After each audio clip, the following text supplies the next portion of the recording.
Hello YouTube, I'm David with the David West channel. Well, today I wanted to show you a little more fire roll. And the fire that we made in the yard yesterday to make char cloth, bulk charring we did yesterday, those ashes have received a good bit of light rain, so they're damp. And so I want to show you again that damp ashes will work. One of the common questions in fire rolling is, in a survival situation, where do you expect me to find ashes? And I usually tell them it is possible to walk up on the remains of an old campfire, and I tell them usually you'll want to save your ashes when you finally do make a fire, through friction fire or what have you. Make sure you save the ashes. And then another common question is, where am I supposed to get a 2x4 in the middle of the woods to make survival friction fire? So that's getting kind of abusive there. You know, there's a certain amount of ingenuity you're going to need to affect any kind of a fire, whether it's fire roll or what have you. But I've already shown you on my channel where you can use a round surface, like a straight branch, and you can split sort of another straight piece of branch in half and use that for a top board and a bottom board. I've shown you using the back of my knife, the back of my little pocket knife, for a top board. I've shown you how to use the handle on a Mora for a top board. So those are some of the most common questions that I get.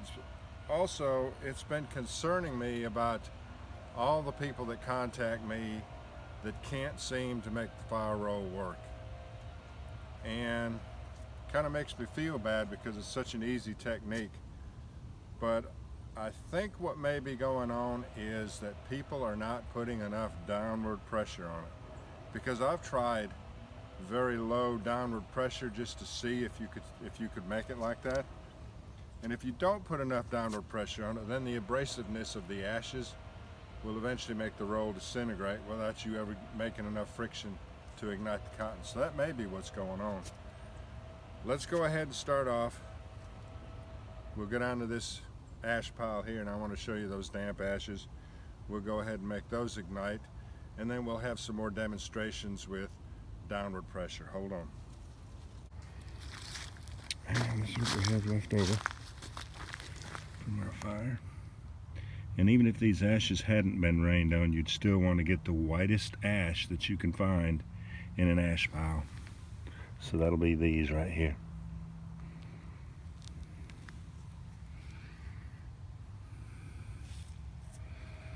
And these are soaking wet, so we'll have to dry them a little bit. We'll dry the fire roll out just a little bit and go ahead and use them.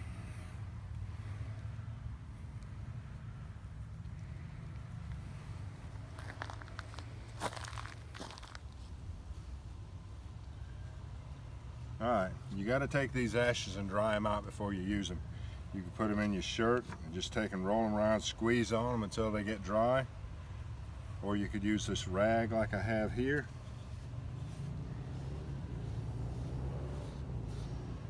But you want to dry them out first.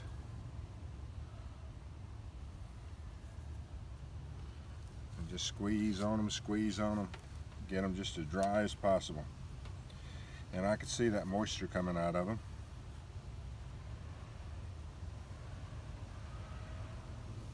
But they don't have to be completely dry. You just want to get all the excess moisture out of them.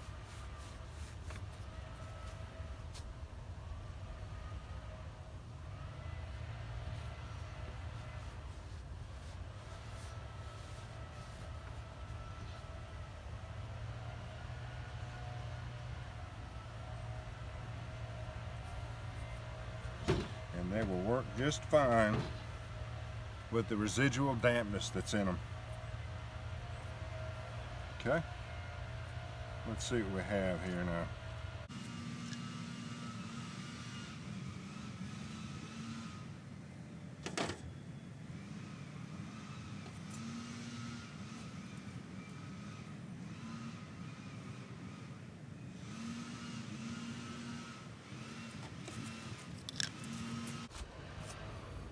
Alright, another mistake that people make is they think, oh, what's actually igniting is all these little pieces of char in here.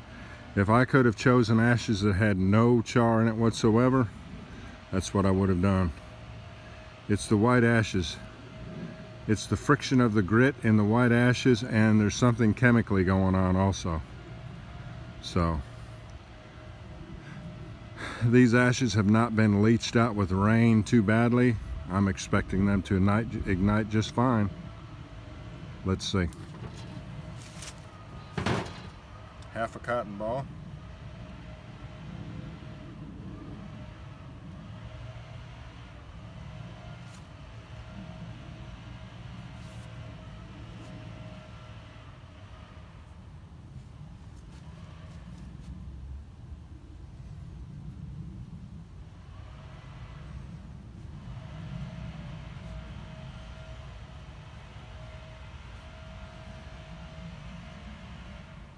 And I have just this little bit of ash on the table here. We'll make sure that that gets incorporated in the outside of the roll. There goes my extra piece. And make sure I got you pointed over here right. Yeah. All right. Let's try that now. As I roll this, it's going to be squeezing out more moisture on the board, but eventually this is going to get dry enough to ignite.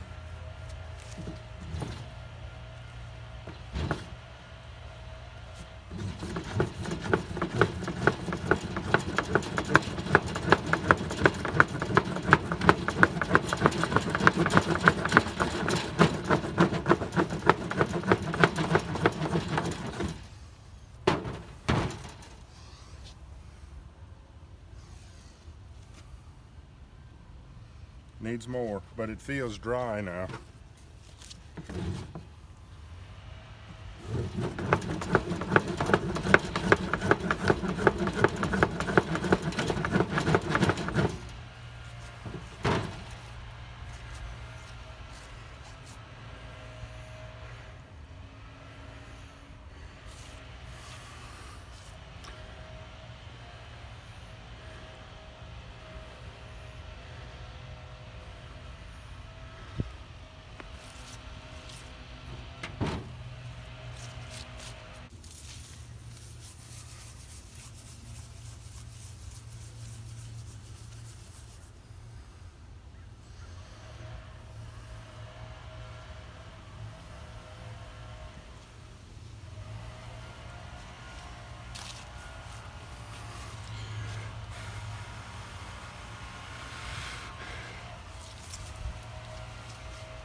So wet ashes, dried out, will work, just as long as they haven't received too much rain, because that washes out, I guess, whatever chemical component that's in there that helps in ignition.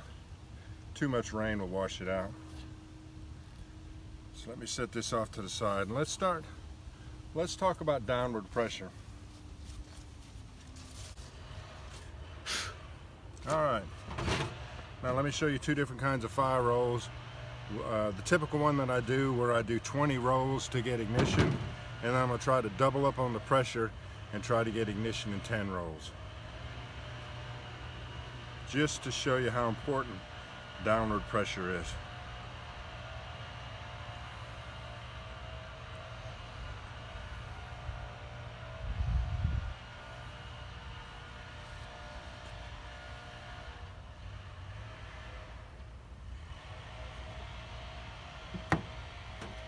About a quarter teaspoon of ashes,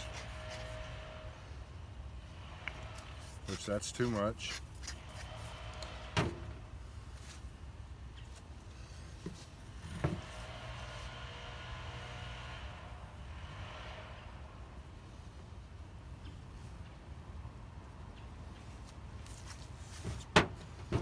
Tighten it up with your hand a little bit. Tighten it up with the board a little bit. And then go for it.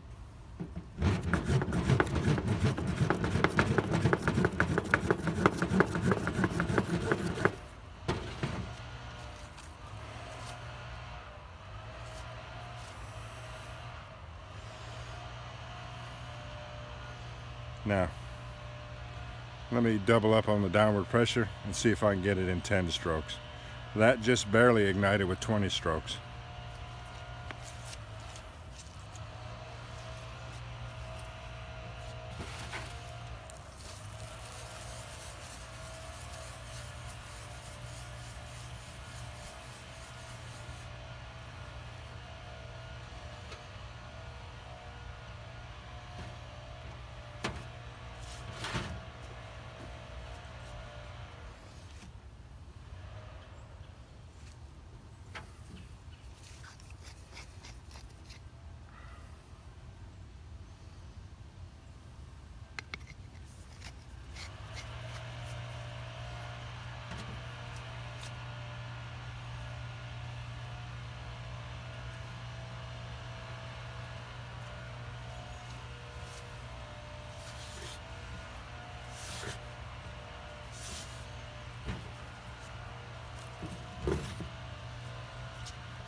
So, if you've given up on fire roll because you just cannot get it to ignite, go back and try it again and see if you can get in a position, whether it's on a table or on a concrete slab or something, to where you can apply more downward pressure.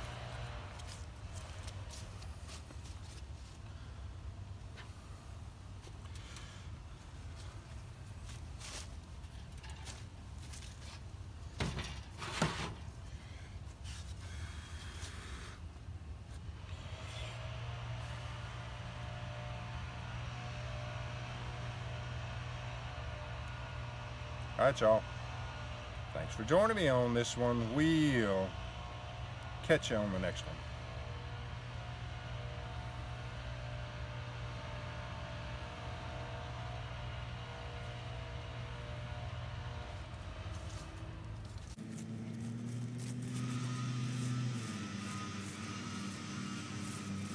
We'll try some of these really wet leaves on there and see if it'll ignite.